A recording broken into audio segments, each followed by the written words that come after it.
Hello, welcome to Shakeyburns.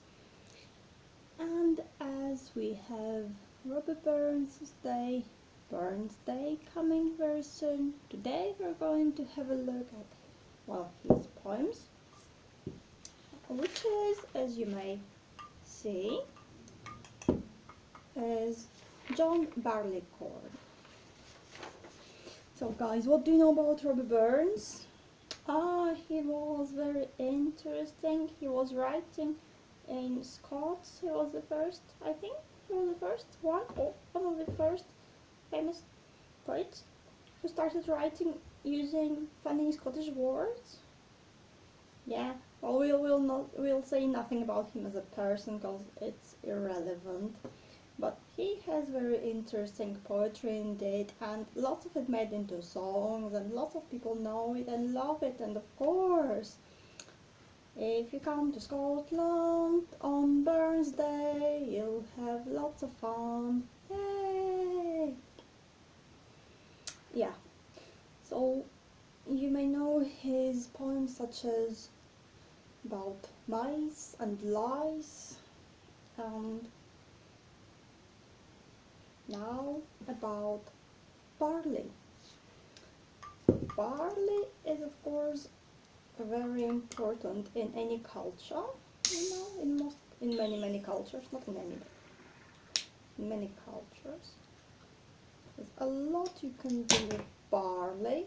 You can have it as porridge, or you can have it as a drink, and different kinds of drink.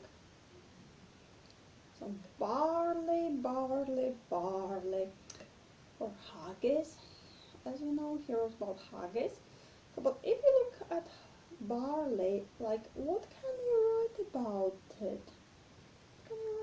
it? But Burns has a great sense of humor, and he has a great look at things, and he can look at a mouse and write a good, amazing poem, or he can look at haggis, which is like just a bit of food, and write something that we all know and love.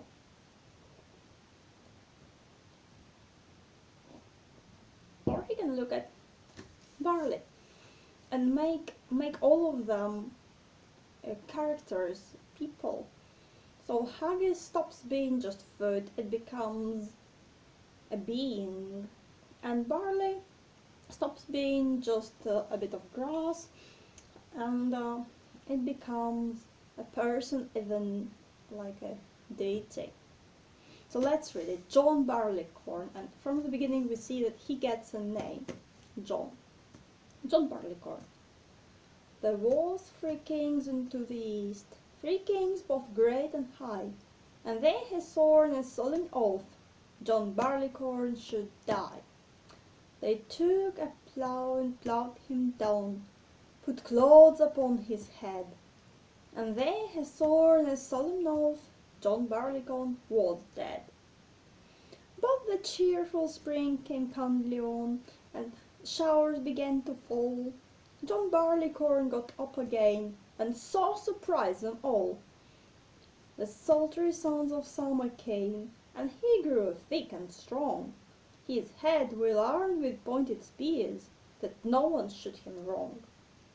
The sober autumn ended mild, when he grew wan and pale, his bending joints and drooping head showed he began to fail. His colour sickened more and more, he faded into age, and then his enemies began to show their deadly rage. They ta'en a weapon long and sharp, and cut him by the knee, then tied him fast upon a cart, like a rug for forgery. They laid him down upon his back, and cudgelled him full sore. They hung him up before the storm, and turned him o'er and o'er. They filled up a darksome pit with water to the brim. They heaved in John Barleycorn, there let him sink or swim. They laid him out upon the floor to work him furthermore, and still the signs of life appeared. They tossed him to and fro. They wasted o'er a scorching flame the marrow of his bones. But the miller used him worst of all, for he crushed him between two stones. And there he drank his very heart's blood, and drank it round and round. And still the more and more they drank, their joy did more abound. John Barleycorn was a hero bold, of noble enterprise, for if you do but taste his blood, 'twill make your courage rise. 'Twill make a man forget his woe, 'twill heighten all his joy, 'twill make the widow's heart to sing, though the tear were in her eye.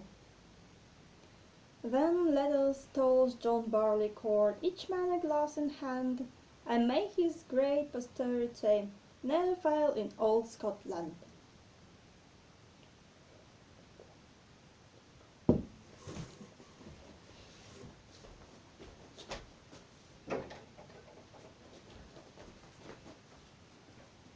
So now we had time to reflect on it, to feel it. So something as simple as barley becomes big. But all of that is like a little bit done in a check. The same as with the mouse poem, when on one hand he is serious and you can feel it. Oh, I can feel it too. But at the same time, it's like it's a joke. He's joking. He's light-hearted about all that. So first of all, he has a name, John, not just a Barley or Mr. Barley, but John Barleycorn. So why John? I don't know. I think James is a better name, because I'm James, I'm Commander James. Well, so what? I think John is, well, it's a simple name. It's a biblical name. Well, originally maybe, but today it's like John, Joe, Bob, you know, just John Smith, anyone. So if you say he's John Barleycorn, then he's not posh and funny, but he's like you or you. Well, not me, thank you. Well, maybe not like you. So it means that he's with us. He's with a normal, okay, with the working simple people. He's not like posh. He's not Albert or Francis, someone I know. He has a simple, nice, good, honest name, John Barleycorn. He's an honest person. Yeah, well, maybe. John Barleycorn. And then immediately we jump into another dimension from a simple plain John, Bob, you know, anyone, to antiquity, to the ancient East. There was 3 kings into the East, 3 kings both great and high, and they his sword and solemn oath, John Barleycorn should die.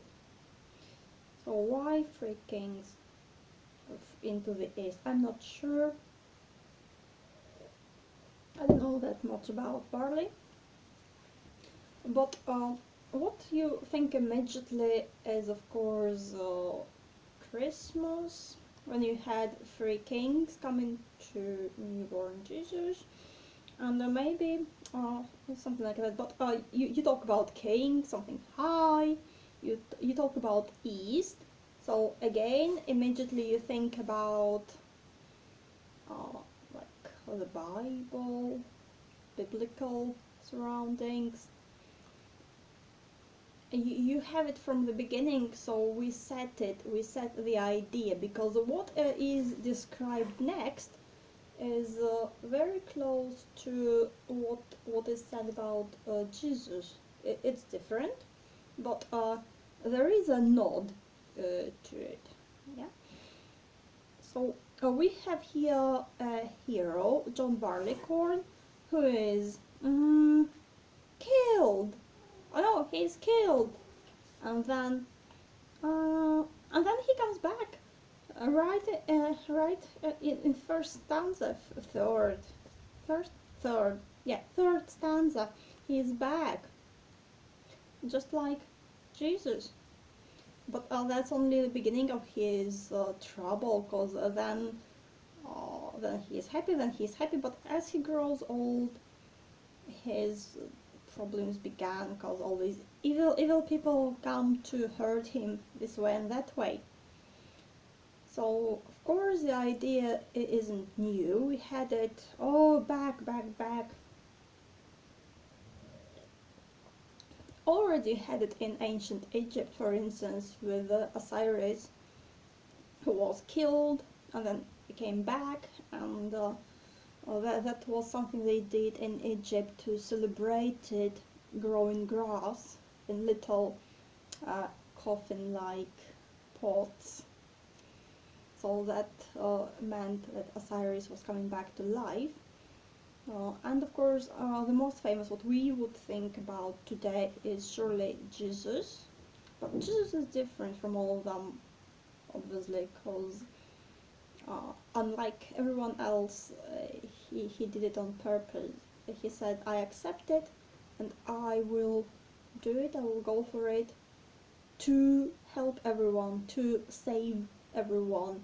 And if you think about guys like Osiris, or in Greece, Persephone, or then it was more like an accident, or they didn't have a say, and whatever happened just happened to them personally, and didn't have such a personal effect on humanity, only by extrapolation. While of course if you talk about Jesus, he did it for people, for you and me. And the same here, sort of, not really, but sort of the same here is John Barleycorn, because his death, his struggle results in something that is, Robbie Burns says, good for people. Yeah, and cats maybe. Maybe cats, and maybe cats. I'm a cat too. Oh, that's a big cat.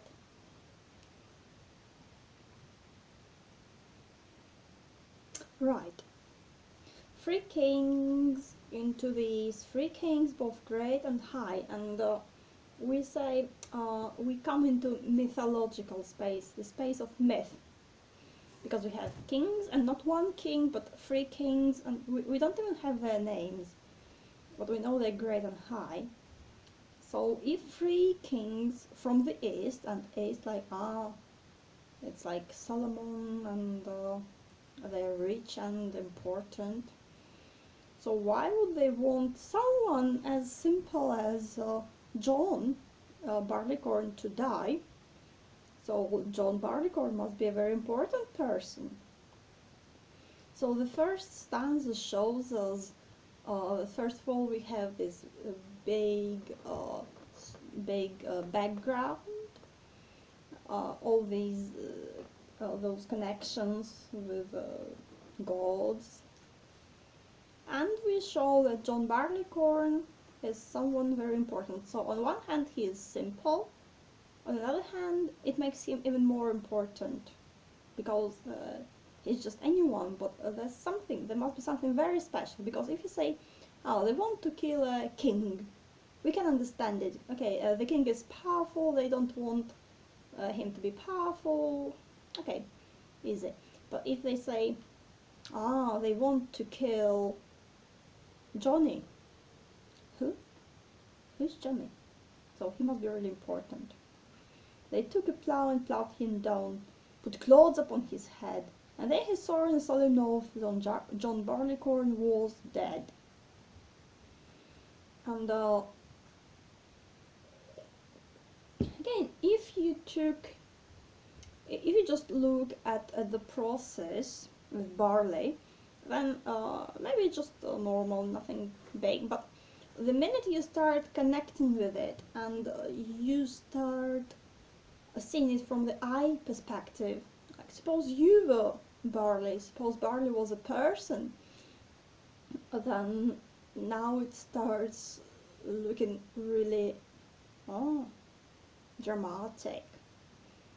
Because one thing is to put seeds into the ground, another thing is to put a person into the ground. Yeah, we should agree. And we have a solemn oath.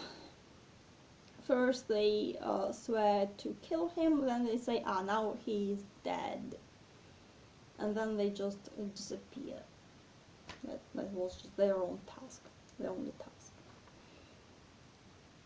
And if you start reading it, you say, and what? What's next? Oh, girls, ladies, calm down, peace and love, ladies. Then what can you do if you kill your hero in the second stanza and you have like quite a number of stanzas? What we can do is to bring him back. So that was somewhere timeless, because at the same time John Barleycorn is you or me, because he's like a person and we see him like a person. So something happens. But then we start the wheel of the year, the wheel of life. The cheerful spring came kindly on, and showers began to fall. John Barleycorn got up again, and so surprised them all. Now we have a cheerful time, or a cheerful disposition. Something happens and they bury you, but if you're cheerful, you come back again. Cheerful spring came kindly on, and showers began to fall. So they put cloths upon his head, but water came and took them away. So shower is like water. We like water. It's life. Spring, life. Showers began to fall. John Barleycorn got up again and so surprised them all. So they didn't expect him to come up. And again, so surprised. First of all, it sounds really nice. Just say it. So surprised. So surprised. Yeah. And then we see that he's humorous. He's not like, oh, they killed me. Wahaha, I'm back. But he's a cheerful guy. John Barleycorn is a nice person. Because sometimes you look at gods and they're not nice people. Maybe it's interesting to read about them, but they're not always nice. You know? Yeah, he is cheerful. They buried him. He got up again. He's like, aha, blah, blah, blah. So surprised them all. So we have something. Showers begin to fall. Water comes down. We have the sky and earth. So we have like planes here. First we had surface and underworld. They bury him underworld. And we have also heaven. We have showers coming from the sky. They come down and he comes up. So we have this motion, and it's good. And also it shows us the scale. So as big as the distance from us to heaven, and the heaven comes down to the ground, so the Mr. Barleycorn, John, comes up, and it takes the same effort, or no effort. Okay. And he is connected with the sky and underground. He connects it. He got up again, and so surprised them all. The sultry sounds of summer came. Again, it's really nice. Just say sultry sounds of summer. Sultry sounds of summer. Ah, amazing. Sultry sounds of summer came, and he grew thick and strong. His head we armed with pointed spears, that no one shoot him wrong. So not only he is cheerful, here he's also strong physically. So it's like, he's a good example. On one hand, he is not angry for being killed, he just comes back and he is laughing, maybe. Well, it doesn't say really, but that's the impression. And now he is strong, he is big, and no one can touch him because he has pointed spears on his head. Have you seen barley? Have you seen barley in the field? It's a fantastic view. You should go and see it if you haven't. Yeah. Again, a normal person just looks at it and says, well, it's just a bit of grass. Funny shape maybe, but still just a bit of like corn, grass, so what? But if a poet looks at it, he can see, if that's a person, each one of them is a person, then it's like he has spears coming from his head, and he's strong, he's a strong guy. And that's important because all these qualities go to the one who will drink his blood in the end. So if he is cheerful and you drink his blood, you'll be cheerful too. If he is strong, it doesn't matter if it changes, but if at some point in time in story he is strong, it's forever. Then he might be weak, it doesn't matter, it doesn't change anything. You can come back to this point where he is strong. He grew thick and strong. His head will armed with pointed spears, that no one shoot him wrong. And again we see a head with spears. On one hand we talk about head, like he's not stupid, he has a head. And at the same time it has spears, like a kind of a halo. At the same time it's spears, so he is warlike, he's a warrior, he can protect himself, can defend himself. No one shoot him wrong. So it's not because he wants to go and fight, it's to protect himself. No one can do him wrong. So he stands for justice, we may say, if we read into it in a way. No one shoot him wrong. So he is really like a hero who is strong, who protects, who fights against injustice maybe. And it's his summer. That's when he's at his strongest and no one can touch him.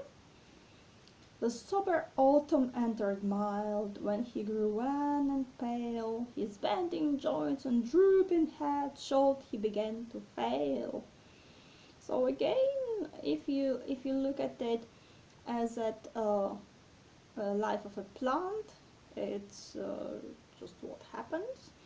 At the same time, you can see how it relates to people when they age. Their sober autumn enters mild. So from being strong and maybe showing off a little bit, now he becomes sober. And it's really kind of ironic to say sober anywhere in the poem about barley and making whiskey. Sober autumn entered mild. He grew thick and strong, and now he grew wan and pale. And now he is old, and we see him in his kind of decline. But we can see that it's just it's not the end.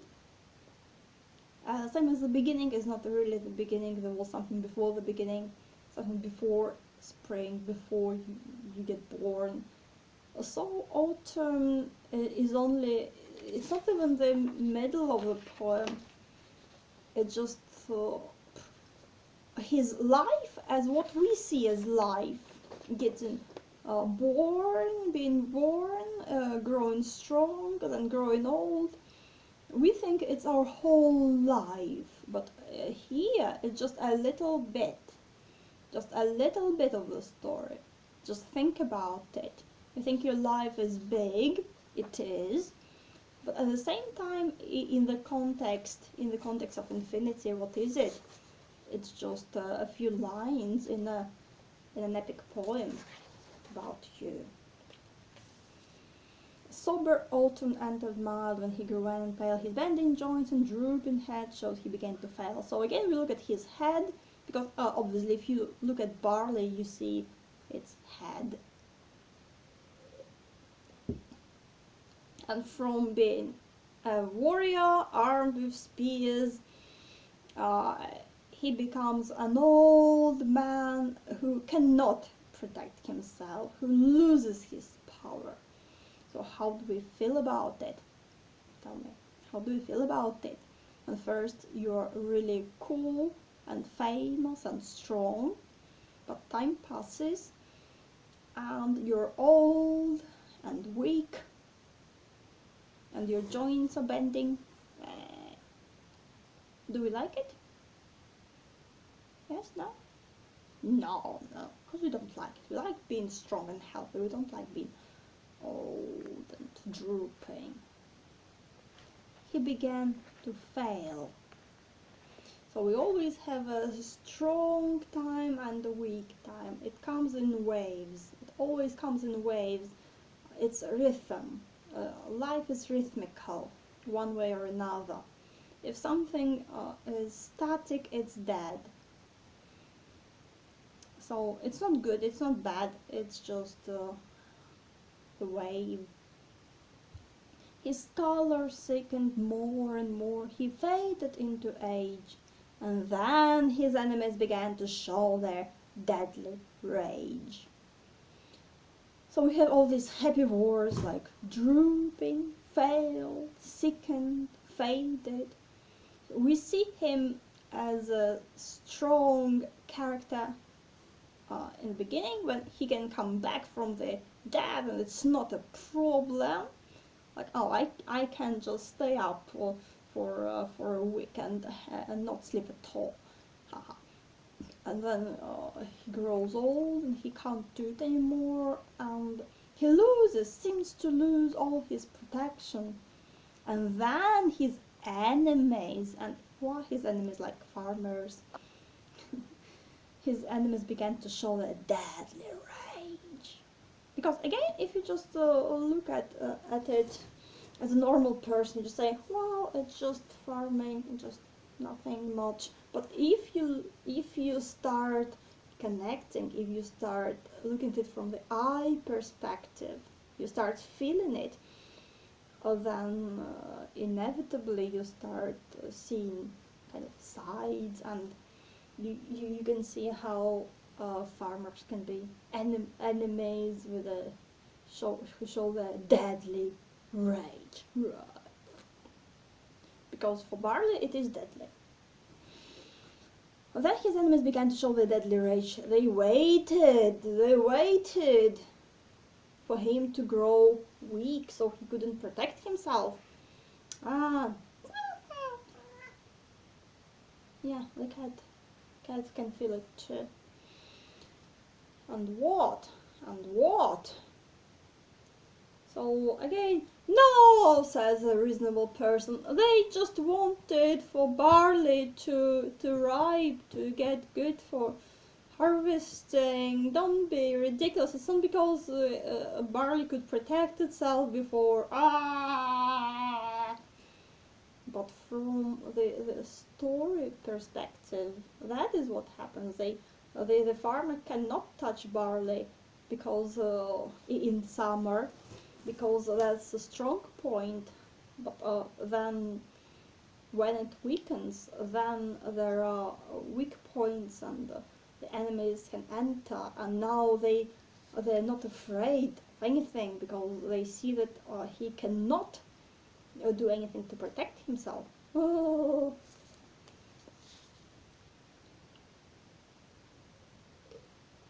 What do you think?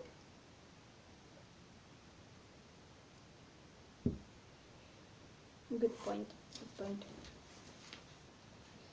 And so then we have this something, if you read it literally, it can be really horrible, but they've taken a weapon long and sharp and cut him by the knee. And no, stop doing it, Robbie! Stop doing it, Robbie! It's horrible! It's just harvesting, it's nothing. But if you're a poet, you say, no, that's how barley feels. Just connect with it. You can feel it, how barley is a spirit or a person. And that is what happens to it. Stop being so selfish. Stop being so anthropocentric for once. Just feel it. Just connect with it. And you know it's true. From that point, it's perspective, it is true. Oh well, if you say so, Taking the weapon long and sharp and cut him by the knee. Ah! Then tied him fast upon a cart like a rug for forgery. Oh! And now we can actually feel. Because if you just say, well, they cut down barley and put it upon a cart, put it upon a cart, then so what? What's the rub? Yeah, what's the rub of the story? What's the drama? There's no drama. But if you first make barley a person, a character, and then you say they cut him down and tied him to a cart, then you as a reader can't help taking sides. You say, ah, they're horrible people, they hurt my hero, how could they? And he's so helpless, he can do nothing. And imagine it happened to you, someone did those horrible things to you and you could do nothing. So now we we expand our landscape here. First we had just basics. We had kind of time, called the kings of the East, antiquity, and we had the vertical line of the heavens, the rain, the surface, and the underground, the underworld, just something very basic. Now we expanded horizontally. They took him somewhere from the field. Now we begin to explore this world. So you may say, on one hand, maybe it's horrible what they do to him. At the same time, it's good because now you get to see other parts of the world, following them. They laid him down upon his back and cudgeled him full sore. They hung him up before the storm and turned him over and over. So again, we have all those like signs of dominance and signs of weakness. So if they cut him, of course they are stronger than him. If they tie him up, they are stronger than him. If they lay him down, they're much stronger than him. And then they hung him up. So again we have this movement, laid him down, hung him up. So the view keeps moving, what we see keeps moving up and down. The rain goes down, barley goes up. they lay him down and then they hung him up. And of course here we can see very clearly a kind of an allusion to crucifixion. Yeah. So first, they hurt him, then they hung him up before the storm. And if you just take it out of the context, you could say, well, maybe it's about Christ, maybe it's about Christ. Hung him up before the storm and turned him over and over. So now we have something else, we have the storm. So first, if we speak about weather, we had rain, shower, which was good for Barley because it helped him to come back to life. But now we have before the storm. So it turns, the tables are turned. Now the weather is bad, let's say. And sore, we had the word sore when he so surprised them all. And again you may think, he was reckless, he was too self-assured. Ha ha ha ha. But time passes and who laughs now? They do. Now they cudgel him full sore. He's sore surprised them, but it's just like, they hit him till he is sore. Which is, they fill it up a darksome pit with water to the brim. They heave it in John Barleycorn. There let him sink or swim. Oh, horror, horror, horror. How can we read it? How could he write it? So now we had the spell of light, we had cheerful spring, we had sounds of summer when it was all happy and he was strong, and now after having this little rest, we have the consequences. We have darkness, we have storm, we have a pit, we have darkness. Again we have water. And again, first water was coming from heavens to help him. Now it's water where he will sink or swim. Like, do what you like with your knees cut. Ooh. And we say John Barleycorn. So again, we imagine a person, character with a name, and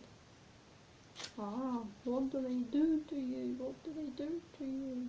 Let him sink or swim. So, we don't care if you sink or swim. Again, if you're a reasonable person, you say, oh, come on, don't get so over dramatic. It's just a normal process. That's what they do. They put the corn into water. That's normal. That's what they do. If you're a poet, you say, imagine you were his barley. And maybe it kind of tells you not to get too serious about your own problems, because again it works both ways. On one hand you can say, it's nothing much, it's just barley being in water. Or you can say, well, imagine if you were barley, but if you forget all about barley, because who cares about barley really, then you can say, but I can look at my own situation.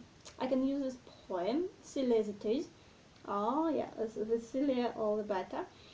I can look at my own situation, and maybe I feel like this John Barleycorn, like, oh no, something is so horrible happening to me, oh no, they're killing me, But if you shift your perspective a little bit, then you can see that it's all a big joke, very big joke. And what do you think of they're killing me, really, it's nothing, it's just a normal process. And if you look at it from the farmer's perspective again, or whoever does it, it's like, nothing to worry about.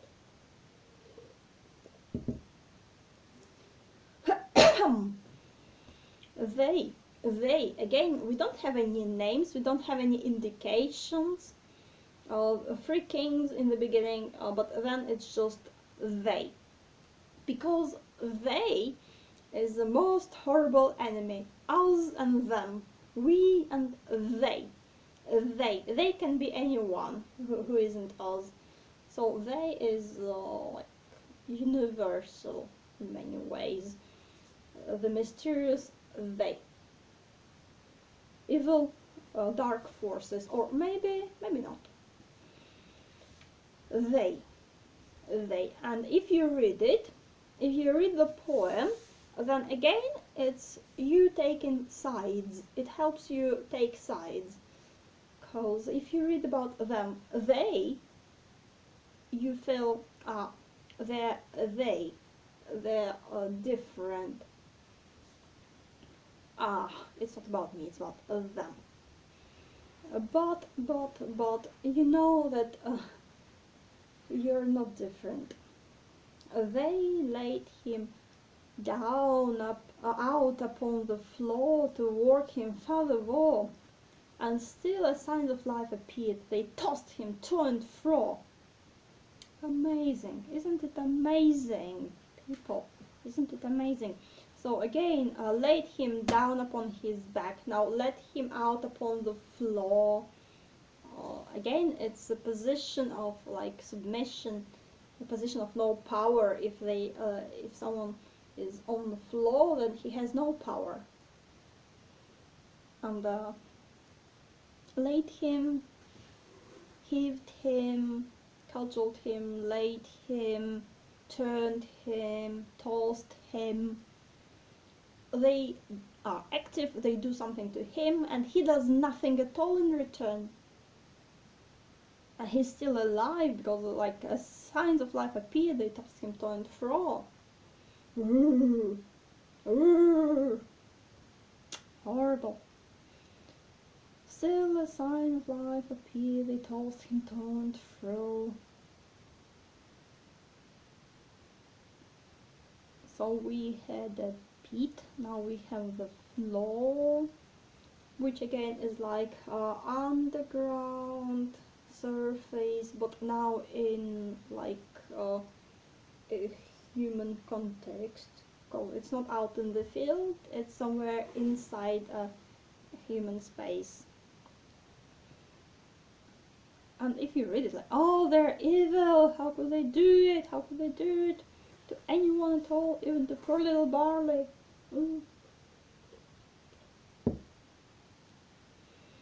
And you read it, and if you really read it, if you really connect with it, if you really feel it, then how do you feel about it?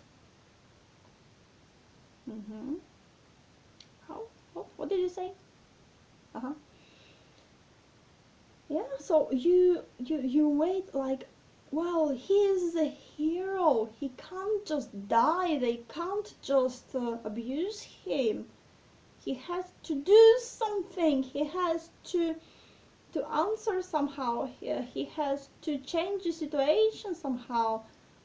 It's not a story, it's not a good story if your hero is just being tossed about and he can do nothing, he's so powerless. So it's a story, like all good stories, is about having power and then losing your power. And so first he was just a normal dude, then three kings killed him, and that worked some magic, because that's how it started. And then he came back to life, and he felt all cool and great and amazing, like, oh, I'm strong and no one can hurt me. He was in power. Yeah, good cat. And now, it was a very brief period in his timeline, even though linearly it could be longer, like it's all spring and all summer and all autumn, or most of autumn. A long time you may think, but in the poem it's just a few lines really. And then the rest of it is him losing his power. And that's what is interesting, because who is interested in a hero who has power? It's obvious that he can win. He will always win because he has this power. But what happens when he loses power? That is what is intriguing. That is what all best stories are about. What do you do when your power is taken away from you and your enemies appear to have total control over you? When you seem to be helpless and powerless, then you find your real power. Then you really find who you are, not just what this power which comes to you is, but who you are. Because this power can come and go. It's not important. It's nothing. But what stays, what makes you, you. That's what we want to know. And so far we just see that he can do nothing at all, and our heart is breaking. Because we can feel it. It's like that is happening to us. It's we being tossed about. We can feel it. We can feel it. They wasted o'er a scorching flame the marrow his bones. Oh! Well, technically speaking, barley doesn't have any bones. So that it's not scientific. I'm not reading it. Well, I'm not sure he meant to be scientific, you know. He meant to be mythological. That's why he starts with the kings of the East. Because, I mean, if you take away the beginning, you may say, well, it's not important. It doesn't tell you anything. It doesn't give you anything. There's no story in it. Well, they came, they killed him. You could just skip it. But if you take that away, you get all this mythological context away. Then it's harder to feel this context. Then you may just feel like you're reading some sort of a detective story, which is different. I thought cats didn't eat cats. Oh no, go away, don't touch my friend. How are you, Muffy? Yeah, not bad, thank you. It wasn't so bad. We're good friends, really. Talk about losing power. Wasted over a scorching flame. Oh no, so we had a darksome pit with water. It was bad. Now we have scorching flame, which is something opposite to a darksome pit of water, but it's just as bad. Ugh.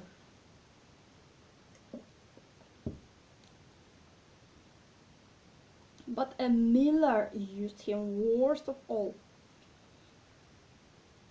So really what we do, we go through elementals here. We had air, hung him up before the storm and turned him over and over. He meets air, the element of air. Then we had, well, you could say ground, when they toss him to and fro upon the floor. We had water, darksome pit with water, let him sink or swim. Now we have fire, so he goes through all elements. And as he is not destroyed, you may say, oh, he's hurt, but he is not destroyed, he's refined. And each element he goes through gives him something, some new strength. Strength of air, of water, of earth, of flame now, and of stone. The miller used him worst of all, he crushed him into stones. And again, you look at it, and well, they destroyed his bones, they destroyed him completely, because if someone crushes someone between two stones, then there's nothing is left. Where is our hero? He's killed completely, he's crushed, literally crushed between two stones.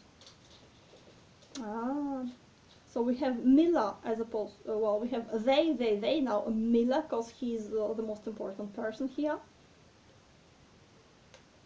Maybe. Or maybe because Miller is, again, a very magical person. Because some jobs, some professions, occupations are more magical than others. So Miller has always been a magical occupation in many cultures, in many countries, not just European, but all over the world, because maybe because a mill stands somewhere a bit aside and there's some magic going on there, and there's water running through the mill, and well, anyway, a mill is a very magical place in a dark sense.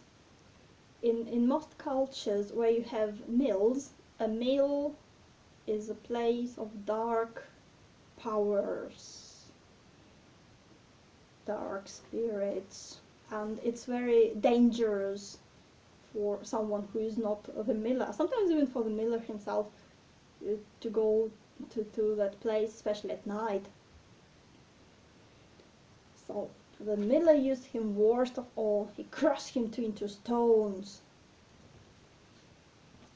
And again, if you're a reasonable person, you say, well, it's just a miller, it's just what he does, it's just a normal thing to do, to crush corn between two stones, that's what they do. But if you read it mythically, the cat is trying to catch her tail. If you read it as a tale and you're trying to catch it, and then you see that mention of Miller is important in that sense. Or maybe it's connected Marrow, Miller, maybe. So now our hero comes his full way from being really super strong, even coming back from the dead in the beginning, to being humiliated, being and being crushed into dust. Are you laughing? Well, I thought it was a good place to have an evil laugh. No, don't do evil laugh. It's evil. Oh, it's fine.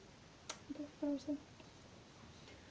And they had taken his very heart's blood and drank it round and round. And still the more and more they drank, their joy did more abound. Oh no, they're drinking his blood. Well, that's what the Christians do too, no? Well, not literally. That's not literal true. Barley doesn't have any real blood, you know. So on one hand, it's if you're a Christian, you can say that this poem is really horrible because it kind of having fun, or it transforms the idea of Christianity, of Christ being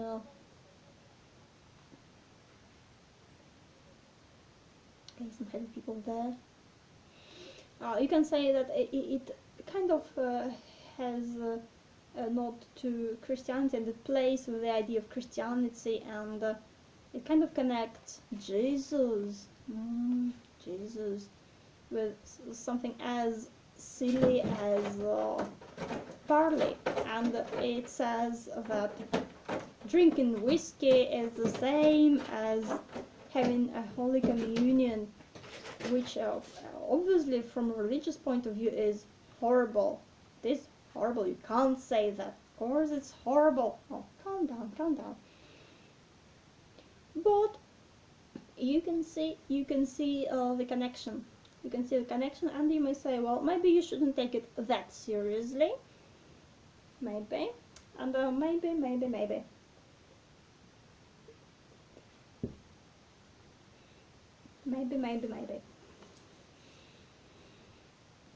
Maybe it's a paganistic tradition which is well alive in our days, despite Christianity. Maybe the two can coexist peacefully. Maybe. They have taken his very heart's blood and drank it round and round, and still the more and more they drank, their joy did more abound. So are they evil? They drink someone's blood and it makes them happy. But, well, the tradition of drinking blood of someone powerful, again, is very old, which again is why Jesus had to say specifically that no, you don't drink my blood as such, you don't eat my flesh as such, but you drink wine and you eat bread, and it has the quality, the magic quality of my blood and flesh, because it was really very common in those days for people to drink blood, real blood, and to eat flesh, like real flesh. You can imagine it. And Jesus really didn't want people to think that he and his company were the same. Yeah. He had to say very specifically, no, you don't drink really my blood, and really you don't eat really my flesh. You eat bread and you drink wine. So here, I mean, what's the big difference? Wine or whiskey? Again, from that point of view, it makes no difference. Any liquid can be considered God's blood in that sense, if you bless it, if you take it with a blessing, if you believe in it. Water or Coke or anything at all, really. It doesn't have to be wine just because it's red and looks like blood a little bit. It doesn't really. Yeah, I agree. So if you have Coke and crisps and you bless them and you really feel it, that can be your blood and flesh of God. Yeah. In that case, it doesn't really matter if you talk about wine or whiskey, but it's what you keep in mind. Yes. Well, I'm not advocating to drink any alcohol. Alcohol is bad for you. But we are talking about the poem and the culture and how things happen in real life sometimes, and the real myth. Yeah. Ooh, and it's a heart's blood. So now our Barley, our John, has what? He has head, put clothes upon his head well armed with pointed spears. He has head. He has joints. He has knees. He has knees. And he has bones. And he has blood. And he has a heart. And what they drink isn't blood of his head, it isn't blood of his liver or something, it's blood of his heart. So if you continued the same metaphoric vision, you would say it had to be head, the blood of his head, because if you imagine barley, then it's his head that you use here, but now we say heart. There's no problem, absolutely, it's good.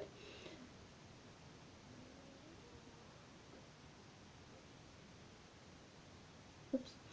And because it's about spirit, it's about heart, and what is his heart, and we read it, oh, his... Well, he doesn't really talk about his character, but he is strong, no one shoot him wrong, and he surprised them, and he came up in cheerful spring and kind. Spring, not only cheerful but kind. Cheerful spring can kindly on, so it gives him these attributes, it gives him these qualities, cheerfulness and kindness. And that's in his heart. So when they do these awful things to him, he's not angry, he doesn't try to bite them or to kick them or to fight them in any way. Cause he can't. Yeah, cause he can't, cause he's a silly barley. He's just a little plant. But he could. Well, yeah, he could. But he didn't. No, he didn't. Because?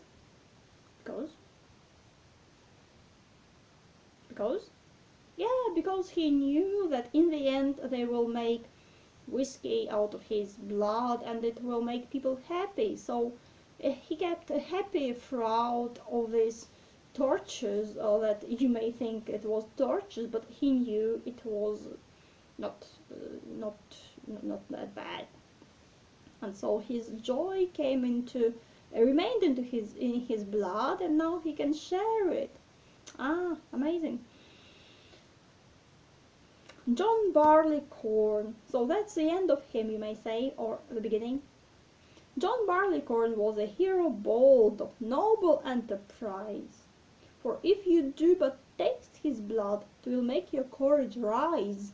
So how do we know that he was really happy and noble? Noble is very important. Being noble is important. Because we judge the tree by its fruits. And barley's fruit is this drink. And what happens to people when they drink it? Well, the Scots say, but don't believe it, it's not true, no, it's not true. Okay, may I say? Okay. Well, the Scots say that if you drink lots of whiskey, it kind of preserves you. Because if you put things into alcohol, then they don't get rotten. So if you drink whiskey, then you don't get rotten.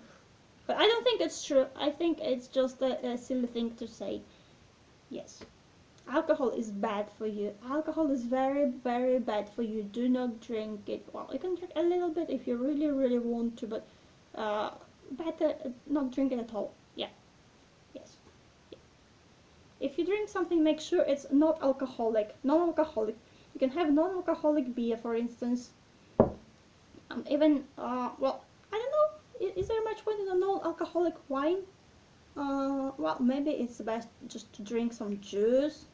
Yeah, juice or tea or water. Yeah, or water.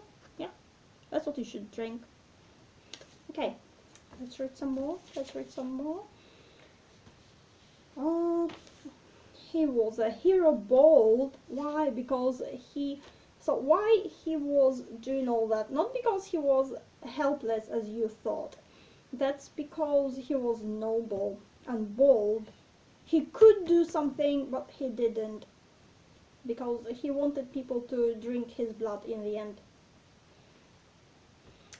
'Twill make your courage rise. 'Twill make a man forget his woe. 'Twill heighten all his joy. 'Twill make the widow's heart to sink, though a tear were in her eye. So it works for men, it works for women. So a man is big and strong, but he may be unhappy too. It's okay.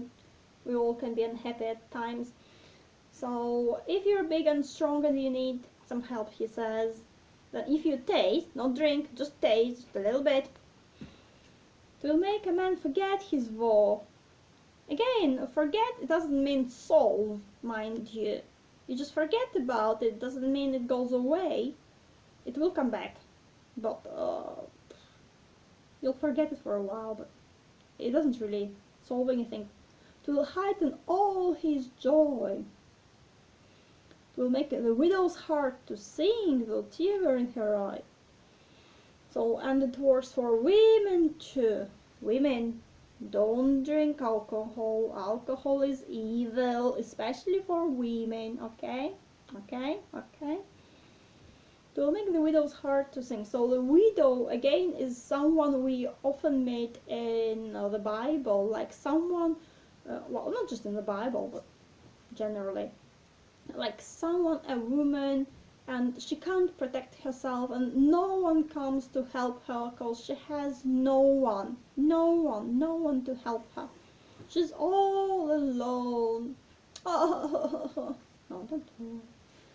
So, if it's really, really bad, he says, then even there was a tear in her eye and she was really heartbroken, but John Barleycorn can cheer her up a little bit for a while, not for real. Yeah, yeah. Oh, don't spoil it. Don't spoil it. Don't be so boring.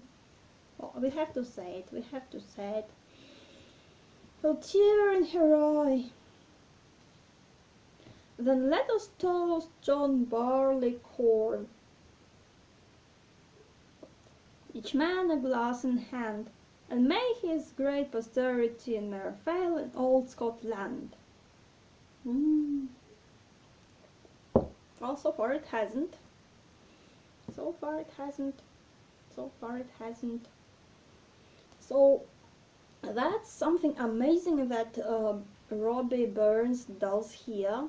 He takes something as simple, oh yeah, very simple, as barley, something as prosaic as making a drink from barley, and he turns it into a real, just normal, real, usual, very good story of a hero's way.